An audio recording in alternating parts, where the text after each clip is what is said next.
And the final poll thought is, what's the best way to decide who gets into the Hall of Fame? Looking at stats, comparisons to similar players and other research, or just say his name out loud and quickly decide if that sounds like he's a Hall of Famer.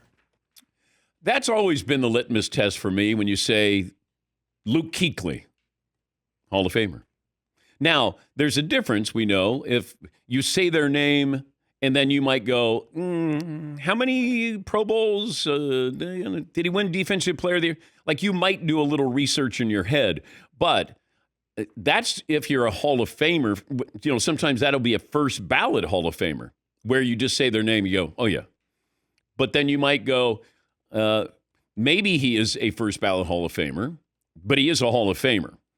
And I think, like Earl Thomas, I would say he's not a Hall of Famer.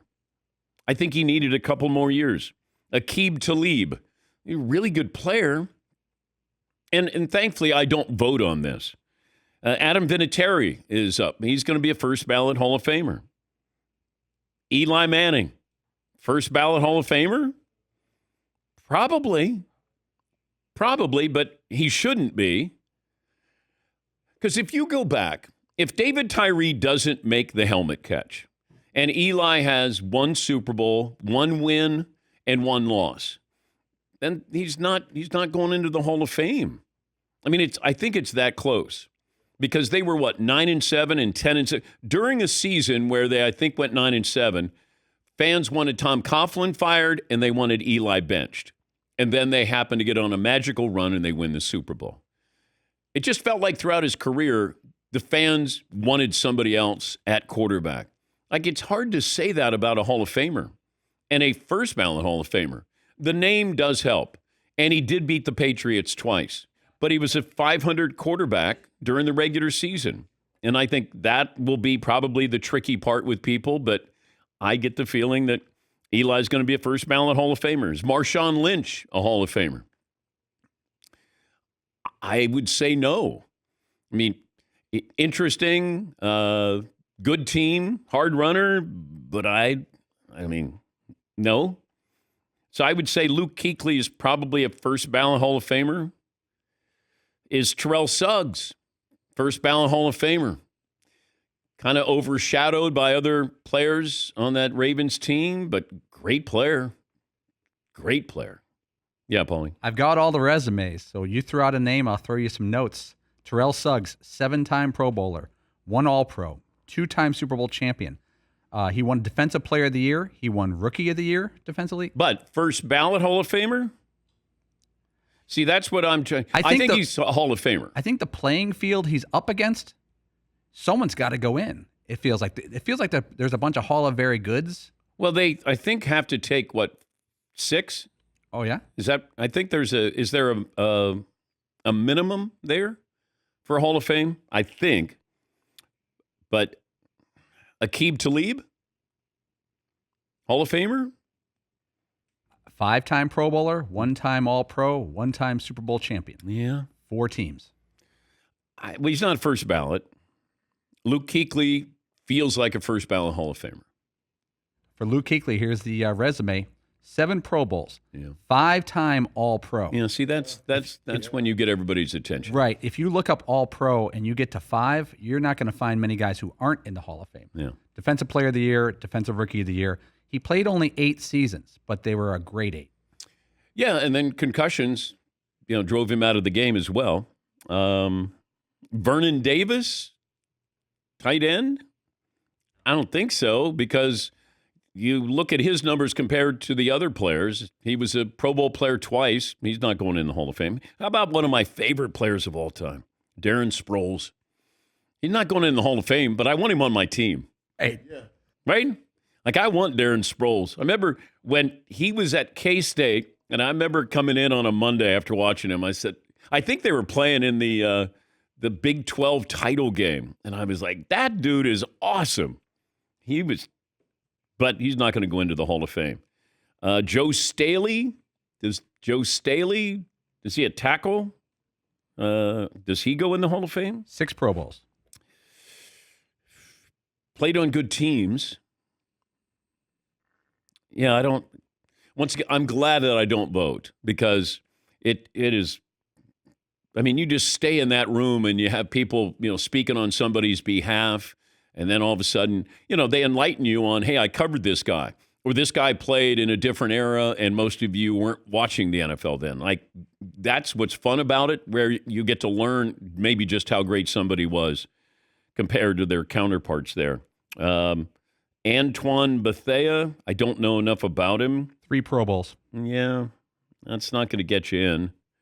Anybody else? Demarius Thomas? No, he's not going to be a Hall of Famer. Going back to Earl Thomas, he has 7 Pro Bowls, 3-time first-team All-Pro, Super Bowl champion. You get a couple of bonus points if your career ends early due to injury. It's almost like with football. Who's the offensive tackle of the Jaguars? Tony Baselli. Tony Baselli got, it's like what could have been. Yeah. Yes, Marv. You know what? With Earl Thomas, I think the interception from Malcolm Butler hurt him as much as it hurts Russell Wilson, because he would have been one of the guys on the Legion of Boom defense to help the Seahawks to 2 Super Bowls.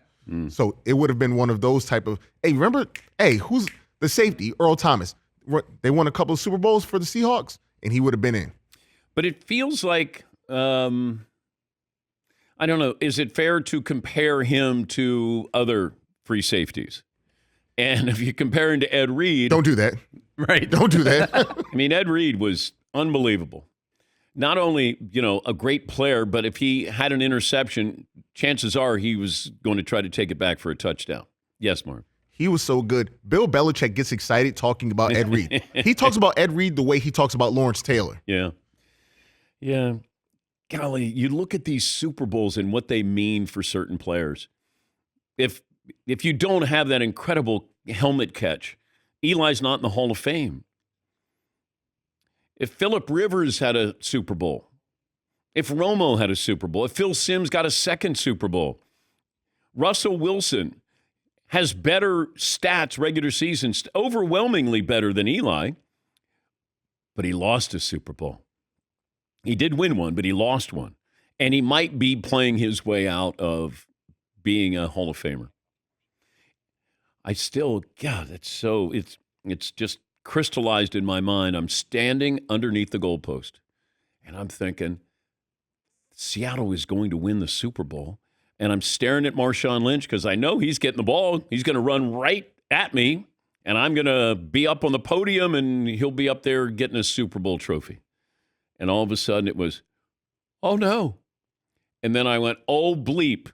And I go, oh, my God, they almost intercepted that. And then all of a sudden, Malcolm Butler comes up with the ball, and I go, there's no way that he intercepted that ball. And then when you saw it, you go, he just won the Super Bowl. And what that meant, I mean, Pete Carroll would have another Super Bowl. Now, is he a Hall of Famer? Does he not get into the Hall of Fame because he lost a Super Bowl? Just those, the fallout from these Super Bowls is incredible. I mean, Brady, with Vinatieri kicking a last-second field goal, Malcolm Butler with the you need to have help. Yeah, Paulie. Vinatieri is the best example of them all. He's going to go to the Hall of Fame as a kicker. Yeah. That's the hardest route. He's got 3 Pro Bowls, 3 All-Pros, 4-time Super Bowl champion. He's a famous kicker. It's hard to be famous. Yes, Eaton. You could even expand what you were just saying about how important Super Bowls are here to how much just the fact of having playoffs has impacted all of these Hall of Fame chances and careers. I mean, if you didn't expanded playoffs. If you didn't have expanded playoffs and say you just had AFC play NFC, like a traditional Super Bowl probably would have been, a lot of these things that you're talking about look totally different. The Chargers probably have one. Lamar Jackson probably already has one. There's probably a whole bunch of teams that and players that are trying to get into the Hall of Fame whose careers would be completely different if the expanded playoffs didn't exist. Well, you can even look back at UCLA basketball. If there were 32 teams in the field, and they usually had a home court advantage through most of the tournament there. Now, they were a great team, but you didn't have to go through a lot of teams to get to the championship game back then. Or if you go back to the Yankees, when they're facing the Red Sox didn't get past the Yankees. Therefore, Ted Williams wasn't playing in the postseason. The Red Sox weren't winning. Yankees did. And it's a little bit easier to get to the World Series. You don't have as many playoff games. But we do credit the playoffs, or somebody gets to the playoffs now, could be as a wild card. And we're like, yeah, it's okay. I mean, the Giants wouldn't have won a Super Bowl in, decades before because there wouldn't have been the wild card in there. Now, once they got in there, they ended up winning. But it is really tricky when you're trying to navigate careers and say, Hall of Famer, not a Hall of Famer.